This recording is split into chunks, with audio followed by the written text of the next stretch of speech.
In this episode, we fly along the former S&D trackbed from Sturminster Marshall to Blandford Forum to see what remains of the railway in 2021.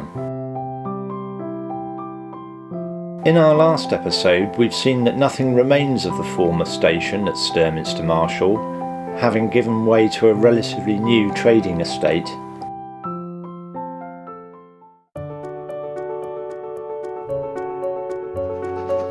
So we steam on further with our journey northwards to Blandford.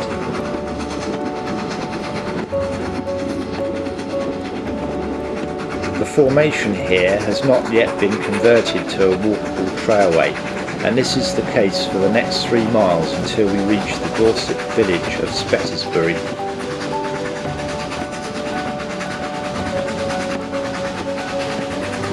Only a tiny portion has been repurposed for small trading facilities. The railway crossed the busy A350 main road ahead via a level crossing. It must have come as quite a surprise to northbound motorists, as it was situated just beyond a blind summit on the road.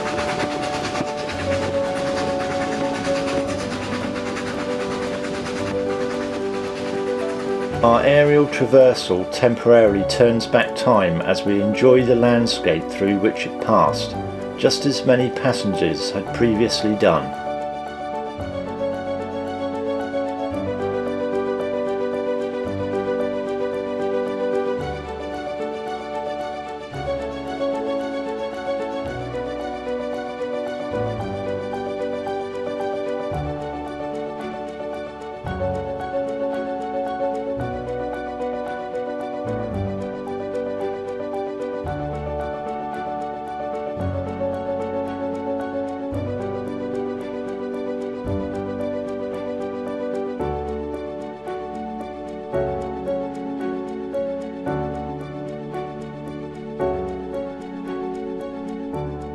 Situated on a shelf on a chalk hillside, we approach the site of Spettersbury Halt.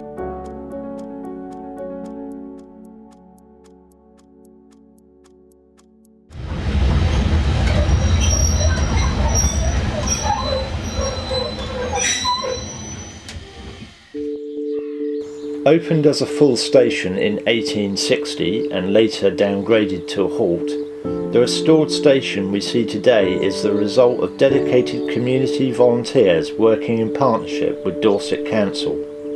The station had to be practically re-excavated out of the infill and undergrowth by hand, revealing its former history.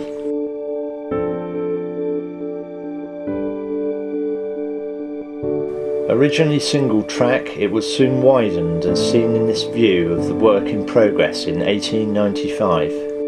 The station lost its staff in August 1934 and became Spettersbury Halt. The halt was closed in August 1952. Early military goods trains similar to this one would have emerged from the old military junction linking Blandford Camp to the S&D. This photo is Second World War, so this train would have come from elsewhere. And here's the same spot today.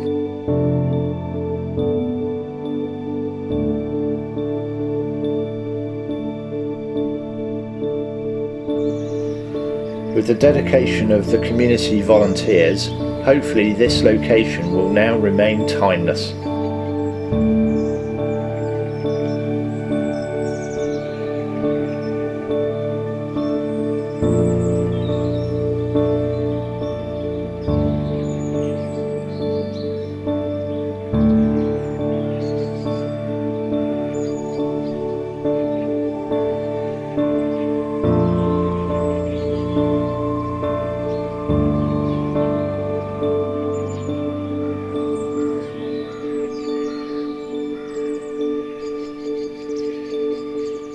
The disc and crossbar signal used to request trains to stop survived until the double track came into use in 1901 when a signal box was built near its site.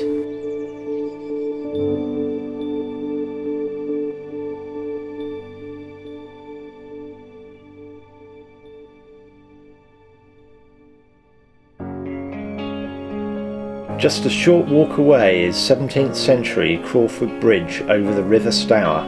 Well worth a short detour visit if you're out walking the trailway. Just head south out of the station and keep walking until the trailway runs out at Loose Lane. The bridge over the lane has been demolished sometime after closure of the line. Follow the lane downhill, cross the A350 main road and we arrive at Crawford Bridge, where we can enjoy the spectacular views of the meandering river.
We'd better hot-foot it back to the station now before we miss our awaiting train.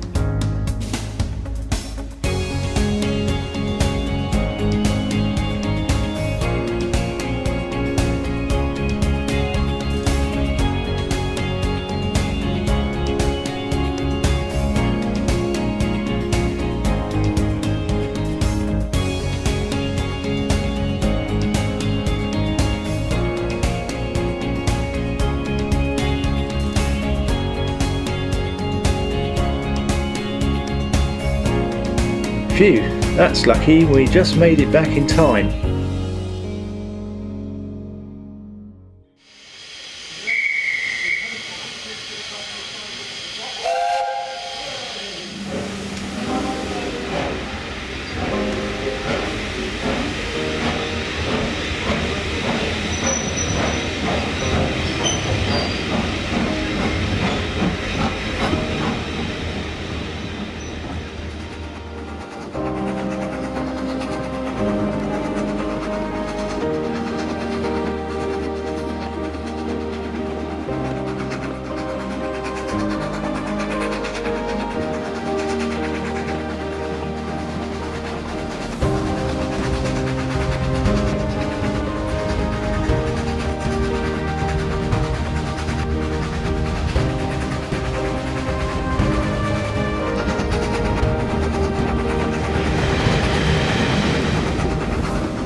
Leaving Spettersbury behind, we soon encounter another station halt at the next neighbouring village of Charlton Marshall.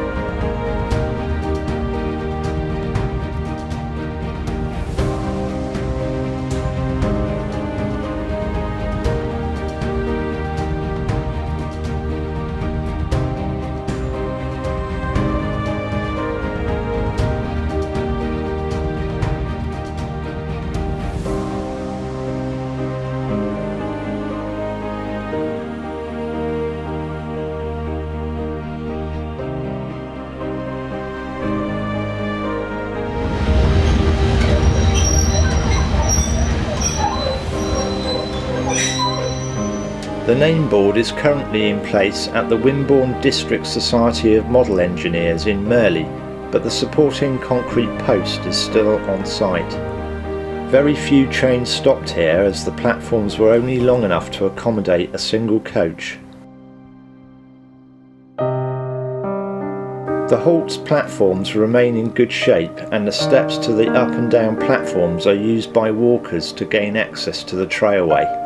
The Halt officially closed in September 1956, but continued to be used by pupils of Claysmore Prep School at the beginning and end of each term.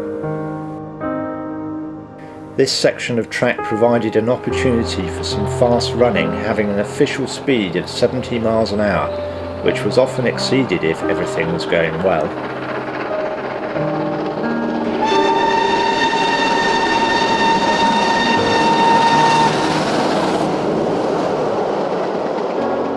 Seems that the exhaust steam and smoke from that last express still lingers in the air decades later. The trailway diverts off to the left here as the original track bed has been consumed by the need for expanding farmland and construction materials for a bypass road.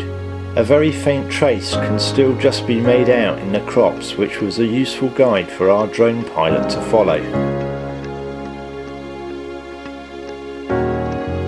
Ever-expanding housing and trading estate development continues to consume the rest.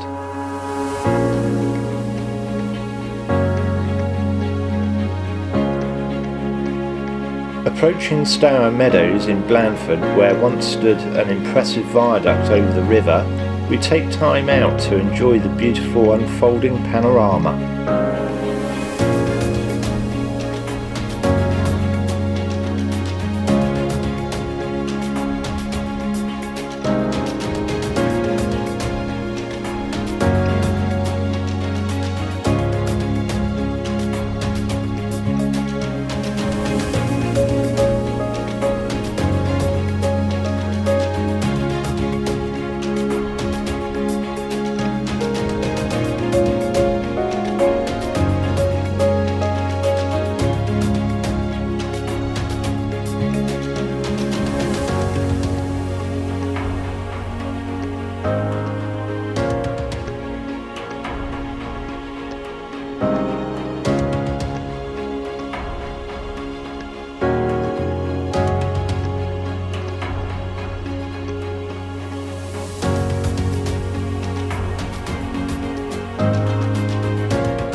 The old line formations and embankments were removed to provide hardcore for the construction of the Blandford bypass.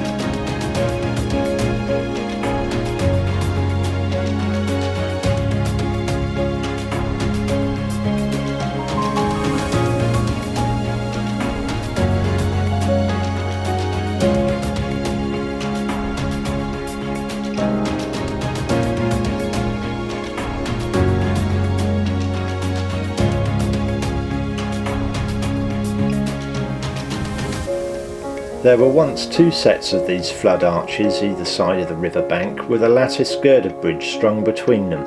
After closure, the central span was dismantled, leaving both arches, which remained for a few decades as a testament to the railway.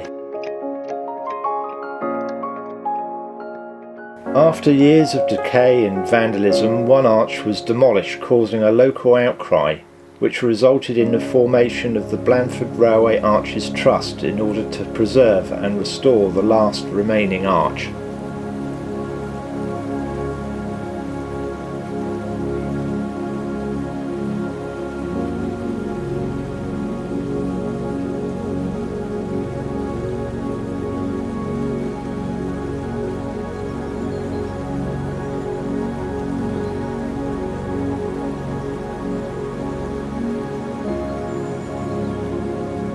Information boards reveal the 18th century technical details of their construction and history to visitors, of which many of the engineering principles still apply today.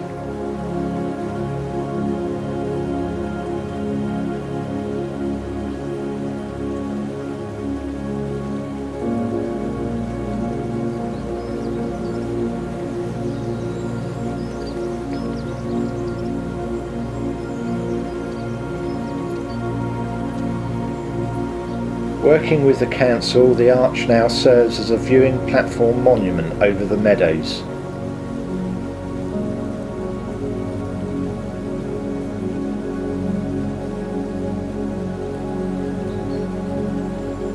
Opposite, the old Blandford Brewery buildings have been converted into a visitor centre and hospitality venue for Hall and Woodhouse Brewery.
The foundations for the lattice girder bridge can clearly be seen in this view.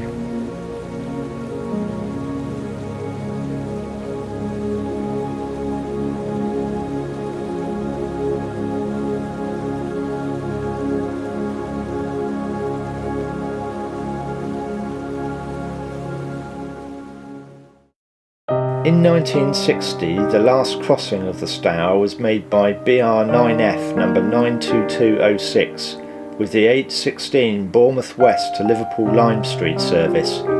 The view in 1995 shows the significant decay to the last remaining arch prior to preservation. This 1929 map shows the connection here with the siding leading to Blandford Military Camp, little used after 1921 and removed in 1928. The town is not of Roman origin despite its Latin suffix, which seems to have been added in the 19th century. It has been an important market town for centuries, but in 1731 a disastrous fire destroyed the entire town centre. By 1760 it had been rebuilt to its present form, being dominated by its parish church, arguably one of the finest Georgian provincial churches. Although the first station was a temporary one situated a mile south of the town, the presence of a station near the town centre did much to strengthen the town's commercial position in the Victorian era. The railway did not use the Forum suffix until as late as 1953. Damery Bridge once crossed East Street here, detonated and demolished in 1977.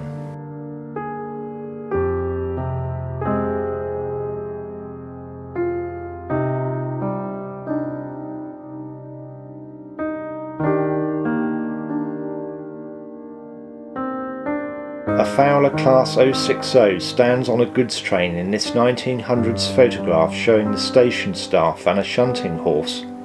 Opening of a new station heralding new opportunities for the town was something to be jubilant about, and was celebrated by the holding of a ball and band at the Corn Exchange in Blandford. The signal box seen here replaced an earlier one on the opposite platform, having, just like the town, been destroyed by fire following a lightning strike in June 1906. A medium-sized goods shed was provided, including a 7-ton crane, cattle pens and coal yard. It was closed to goods traffic on the 6th of January 1969. Demolition of the railway was brutal.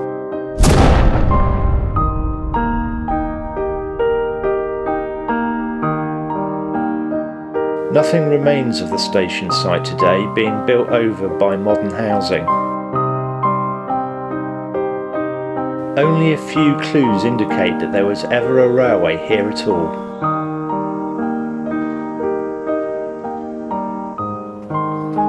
The goods yard area has been converted into a car park, where old iron wheels and their new foe meet again.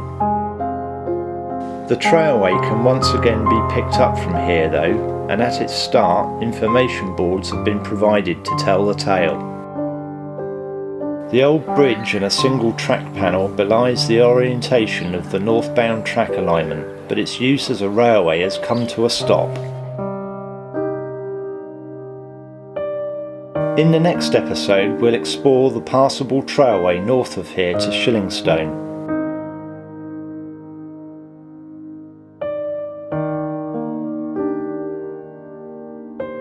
Under sunny skies, we can really appreciate why the Somerset and Dorset Railway is perhaps the most lamented long-lost railway in the country.